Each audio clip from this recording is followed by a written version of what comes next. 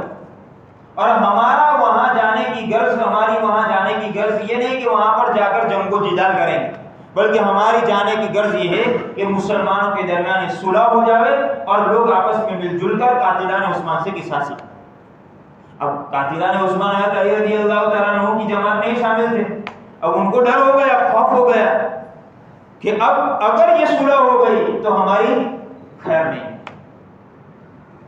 چنانچہ آمنے سامنے ہو گئے، کون؟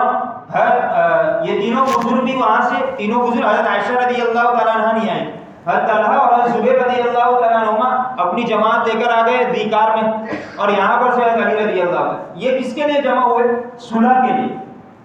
لیکن 3 دن تک کوئی بات نہیں ہوئی، پھر اگلے دن مصالحت کی باتیں ہوئی اور اتنے قریب ہو گئے کہ جیسے یہ ان کے گھوڑے کا یہ جو ہے گردن وہ ان کے گھوڑے کی گردن سے مل گئی، اتنے قریب کھڑے ہو گئے چاروں، حضرت علی رضی اللہ تعالیٰ عنہ اس طرف اور وہ دونوں صاحبان اس طرف، اتنے قریب کھڑے ہو گئے تاکہ مصالحت کی اور صلح کی بات ہو جائے۔ چنانچہ حضرت علی رضی اللہ تعالیٰ عنہ نے ساری باتیں شروع کر دی، لیکن حضرت طلحہ رضی اللہ تعالیٰ عنہ نے کہا کہ نہیں، آپ، مجھے ایسا لگتا ہے کہ آپ قاتلان عثمان میں شریک تھے، نعوذ باللہ۔ لیکن حضرت علی رضی اللہ تعالیٰ عنہ نے کہا میں تو خود قاتلان عثمان پر لعنت بھیجتا ہوں، آپ کیسی باتیں کر رہے ہیں؟ حضرت طلحہ رضی اللہ تعالیٰ عنہ کو مخاطب کر کے کہا کہ آپ کیا کہنا چاہتے؟ میں تو ان پر لعنت بھیجتا ہوں۔ اس کے بعد حضرت زبیر رضی اللہ تعالیٰ عنہ کو مخاطب کر کے حضرت علی نے کہا کیا آپ کو وہ دین یاد نہیں ہے کہ میں اور آپ، میں نے حضرت زبیر کو کہہ رہے، حضرت علی حضرت زبیر کو کہہ رہے کہ میں اور آپ ہاتھ میں ہاتھ ڈالیں، جو دوست ہوتے ہیں 2 دوست کہ بھائی یہ ہاتھ میں ہاتھ ڈالیں، وہ ہم دونوں چل رہے تھے اور آپ صلی اللہ علیہ وسلم نے ہمیں دیکھ لیا تھا، آپ صلی اللہ علیہ وسلم نے ہم سے پوچھا تھا، کیا تم سے پوچھا تھا؟ نہیں، زبیر سے پوچھا تھا کہ زبیر کیا تم کو علی سے محبت ہے؟ تو آپ نے کہا تھا ہاں اے اللہ کے رسول، علی سے محبت ہے، لیکن اس کے بعد آپ صلی اللہ علیہ وسلم نے بات کہی تھی کہ تم پھر بھی علی سے ناحق جنگ کرو گے۔ یہ پیشن وہی تھی اس کی نبی اکرم صلی اللہ علیہ وسلم کی، اور ان کی زبان سے کبھی بھی جھوٹ نہیں نکلا۔ اب حضرت زبیر سمجھ گئے کہ میں کیا ہوں؟ ناحق ہوں، میں حق پر نہیں ہوں، میں غلطی پر ہوں۔ حضرت زبیر رضی اللہ تعالیٰ عنہ نے فوراً اپنے پیر پیچھے کھینچ لیے، یعنی انہوں نے یہ ارادہ اپنے من میں کر لیا کہ میں اس جنگ میں شامل نہیں ہوگا۔ لیکن حضرت طلحہ رضی اللہ تعالیٰ عنہ وہی اپنی بات پر کیا رہے؟ ریخم رہے، یعنی بالکل اپنی بات پر جمے رہے۔ اب اس طرف سواریوں نے سوچنا شروع کر دیا، اب الگ سے الگ تھلگ، وہاں پر صلح ہو رہی ہے، اب یہاں پر کیا ہو رہے ہیں؟ الگ ہو کر وہ اپنا مشورہ کر رہے ہیں، اگر ان کی صلح ہو گئی تو ہماری خیر نہیں ہے، اس لیے اس صلح کو روکنا ہوگا کچھ بھی کر کے۔ اب سازش یہ کی کہ ہمیں حضرت علی رضی اللہ تعالیٰ عنہ کی جماعت کے ساتھ لگے رہنا، ان کو یہ بات کہنی ہے کہ ہم تمہارے ساتھ ہیں، اگر مصالحت میں ناکامیابی ہوئی تو ہم آپ کی مدد کریں گے۔ مطلب یہ پورا پلان بنا کے آئے کہ مصالحت کرنی ہی نہیں، مصالحت ہونے ہی نہیں دینا ہے، اور ہمیں وہ سبائی آپس میں مشورہ کرے، ہمیں پوری اس بات کی کوشش کرنی ہے کہ مصالحت ہو نہیں اور جنگ چھڑ جائے۔ لیکن وہ صلح تو ہو گئی، اب رات ہو گئی تو سارے لوگ کیا ہو گئے؟ سو گئے۔ اب ان کو موقع مل گیا، کس کو؟ سبائی لوگ۔ اب یہاں پر دیکھو حضرت علی بھی راضی ہو گئے تھے صلح پر، اور حضرت طلحہ اور زبیر رضی اللہ تعالیٰ عنہ یہ بھی راضی ہو گئے تھے، لیکن اب فتنہ کہاں سے ابھر رہا ہے وہ دیکھنا ہے۔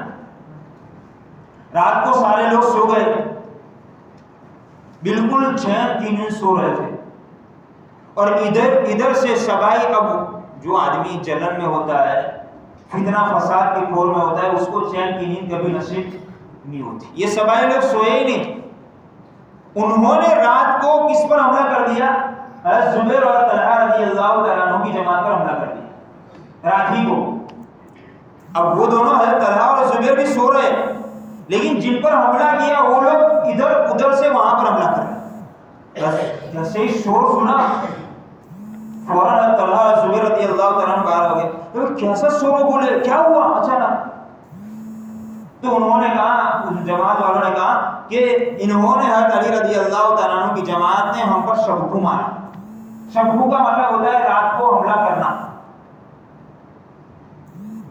طلحہ اور زبیر رضی اللہ تعالیٰ عنہ اب اس لیے کہ کھٹکا تو تھا ہی، جب آدمی کو کھٹکا ہوتا ہے اور کوئی چیز پیش آ جاتی ہے تو اب وہ جو غلط فہمی تھی وہ بالکل یقین میں بدل جاتی ہے۔ انہوں نے تحقیق نہیں کی، وہ ان کی غلطی تھی۔ انہوں نے تحقیق کیے بغیر یہی سوچ لیا کہ ہمیں معلوم تھا کہ علی صلح پر راضی نہیں ہوں گے، ہمیں ان کی طرف سے یہی کھٹکا تھا۔ کس پر گیا سیدھا؟ حملہ کیا تھا سبائیوں نے، لیکن وہ گیا سیدھا علی رضی اللہ تعالیٰ عنہ پر۔ اور حضرت علی کیسے باہر آ گئے؟ حضرت علی نے بھی پوچھا تو سبائی تو بالکل تیاری تھے جواب دینے کے لیے۔ انہوں نے جواب دیا کہ سامنے والوں نے ہم پر حملہ کر دیا۔ حضرت علی رضی اللہ تعالیٰ عنہ بھی، انہوں نے بھی تحقیق نہیں، ان کی غلط فہمی ہو گئی، لیکن ہمارے دل میں کوئی خلیص یعنی چاہیے، اخیر تک ہمارے دل میں رہنا چاہیے صحابہ کے بارے میں ذرہ برابر۔ یہ تو ہمیں جاننا ہے کہ مسلمان آپس میں کس طرح رہا جاتا ہے۔ تو حضرت علی رضی اللہ تعالیٰ عنہ بھی یہ سوچ میں پڑ گئے کہ مجھے معلوم تھا کہ حضرت طلحہ اور زبیر مصالحت پر اور صلح پر راضی نہیں ہو گئے۔ چنانچہ ویسے ہی وہی سے کیا ہو گئی، جنگ شروع ہو گئی، اپنی روش پر شروع ہو گئی، تیر اندازی شروع ہو گئی، پتھر مارنا، وہ ساری چیزیں شروع ہو گئی، جنگ شروع ہو گئی مسلسل۔ اب سبائیوں کا جو ارادہ تھا وہ بالکل اس میں بالکل کامیابی مل گئی کہ جو صلح ہوئی تھی وہ صلح کیا ہو گئی، اب ختم ہو گئی، اب جنگ شروع ہو گئی۔ جیسے ہی جنگ شروع ہوئی، قاضی بصرہ کعب بن ثور یہ فوراً حضرت عائشہ رضی اللہ تعالیٰ عنہ کے پاس گئے۔ عائشہ رضی اللہ تعالیٰ عنہ کو کہا کہ آپ چلیں گے تو ہو سکتا ہے کہ جنگ رک جائے، اس لیے کہ آپ ام المؤمنین ہیں، آپ صلی اللہ علیہ وسلم کی اہلیہ محترمہ ہیں، آپ کے کہنے کی وجہ سے کہیں جنگ رک جائے۔ چنانچہ حضرت عائشہ رضی اللہ تعالیٰ عنہ کو ہودج میں بٹھایا گیا، جیسے آج کل وہ ڈولی ہوتی ہے، وہ چار اگر وہ اس پر بنایا ہوتا ہے گھر جیسا، تو ہودج میں حضرت عائشہ رضی اللہ تعالیٰ عنہ کو بٹھا دیا اور چاروں طرف زرہیں لگا دی، کہیں ایسا نہ ہو کہ یہ صلح کرانے جا رہے ہیں اور کہیں ایسا نہ ہو کہ ان پر ہی تیر چل جائے۔ اور تیر چلے بھی تھے، وہ تو اللہ کے کرم سے وہ زرہیں سبب بن گئی، اللہ نے بچا لیا، وہ آگے آئے گا انشاءاللہ۔ تو زرہوں سے پورا ڈھک دیا گیا تھا، بختر جس کو کہتے ہیں، وہ پورا ڈھک دیا گیا۔ حضرت عائشہ رضی اللہ تعالیٰ عنہ جیسے ہی پہنچی، اب بصرہ والوں نے یہ سوچا کہ حضرت عائشہ رضی اللہ تعالیٰ عنہ بھی کس لیے آئی، جنگ کرنے کے لیے، تو اور زیادہ جوش و خروش آ گیا اور زیادہ جوش و خروش میں لڑنا شروع کر دیا۔ اب یہاں پر وہ روکنے کے لیے آئے تھے، تو حضرت عائشہ رضی اللہ تعالیٰ عنہ نے کعب بن ثور کو کہا کہ آپ کھڑے ہو اور لوگوں کو سمجھاؤ کہ جنگ کو روک دو اور قرآن کے فیصلے پر عمل کرو۔ جیسے ہی کعب بن ثور کھڑے ہوئے، سبائی میں سے ایک آدمی نے تیر تاکا اور سیدھا ہی ان کے گردن پہ لگا اور وہیں پر وہ جا بحق ہو گئے۔ جو اعلان کرنا تھا وہ بھی اعلان نہیں ہوا، وہ تو بات ختم۔ اس کے بعد عائشہ رضی اللہ تعالیٰ عنہ کے ہودج پر حملہ کرنا شروع کر دی، تیر چلانا شروع کر دی۔ ان میں کوئی صحابی نہیں تھا، یہ جو تیر چلانے والے تھے نا وہ سارے سبائی جو پھر 3 لوگ تھے وہی لوگ چلانا شروع کر دیا۔ جیسے ہی لوگوں نے دیکھا بصرہ والوں نے کہ حضرت عائشہ رضی اللہ تعالیٰ عنہ نبی اکرم صلی اللہ علیہ وسلم کے حرم محترم پر تیر چلانا شروع کیے، فوراً اہل بصرہ والے اپنی جانوں کو نچھاور کرنے کے لیے تیار ہو گئے اور 70 جانبازوں نے اپنی جان کو اللہ کے پیارے کر دیا، کس لیے؟ حضرت عائشہ کو بچا، حضرت عائشہ رضی اللہ تعالیٰ عنہ کو بچانے کے لیے۔ لیکن پھر بھی رکے نہیں، ادھر سے سوچا کہ جب تک یہ اونٹ کھڑا رہے گا تب تک جنگ رکنے والی نہیں ہے۔ تو ایک آدمی کو اشارہ کیا، اونٹ کی وہاں سے اونٹ کے پیر کو کاٹ دیا تو اونٹ سینے کے بل زمین پر گر گئے۔ تو جتنے بھی جمل والے تھے یعنی اونٹ کے ارد گرد تھے وہ سارے کے سارے دور بھاگ گئے۔ حضرت عائشہ رضی اللہ تعالیٰ عنہ بھی نیچے گر گئی. اب حضرت علی رضی اللہ تعالیٰ عنہ نے ان کے بھائی محمد بن ابی بکر کو بھیجا کہ جاؤ اپنی بہن کو لے جاؤ اور ان کا علاج کرو، اگر کچھ لگا ہے اور ان کو آرام کروانے کے لیے کہیں دور لے جاؤ. تو ذرا سی ان کی کلائی پر ذرا سی تیر کی خراش آئی تھی حضرت عائشہ رضی اللہ تعالیٰ عنہ کے یہاں پر کلائی پر. اس طرح حضرت عائشہ رضی اللہ تعالیٰ عنہ یہ جنگ روکنے کے لیے آئی تھی، لیکن وہ اور جنگ بڑھ گئی. اب اور زیادہ جنگ اور تیر چلانا شروع کر دیے اور اس میں کافی لوگ شہید ہو گئے. اس میں کم از کم 10,000 مسلمان اس میں شریک ہوئے تھے اور تقریباً کئی لوگ حضرت علی رضی اللہ تعالیٰ عنہ نے دونوں فریق کی بعد میں شہادت، جتنے لوگوں کی شہادت ہوئی تھی ان سب کی نماز جنازہ بھی ادا کی. اور جتنے لوگ شہید طلحہ رضی اللہ تعالیٰ عنہ جو مین تھے وہ بھی اس میں کیا ہو گئے تھے؟ شہید ہو گئے. وہاں جا کر ان کی لاش کے پاس جا کر انہوں نے کہا اے ابو محمد انا للہ و انا الیہ راجعون. ہم تو دیکھنے بھی نہ جاؤ، ایک مسلمان دوسرے مسلمان کے ساتھ لڑا ہے تو اس کو کیا ہوا کتنا لگا کچھ معلوم نہیں. یہاں تو ہے علی رضی اللہ تعالیٰ عنہ سب کو دیکھنے کے لیے جا رہے ہیں، اس لیے کہ یہ جو تھی دل کی لڑائی نہیں تھی، اندر سے لڑائی نہیں تھی، وہ تو ایک انصاف قائم کرنے کے لیے لڑائی تھی، غلط فہمی دور کرنے کے لیے تھی. حضرت علی رضی اللہ تعالیٰ عنہ نے وہی سارا جمع کر کے وہ فریقین کے جتنے بھی شہداء ہوئے تھے ان ساروں کی نماز جنازہ پڑھائے اور اس کے بعد سارا لوگوں کے وقعات بن طور اور طلحہ رضی اللہ وہ بات ادھوری رہ گئی انا للہ و انا الیہ راجعون پڑھا اور اس کے بعد کہا کہ مجھے امید نہیں تھی کہ قریشی کو پچھاڑا جائے. اس لیے کہ طلحہ رضی اللہ تعالیٰ عنہ کیا تھے؟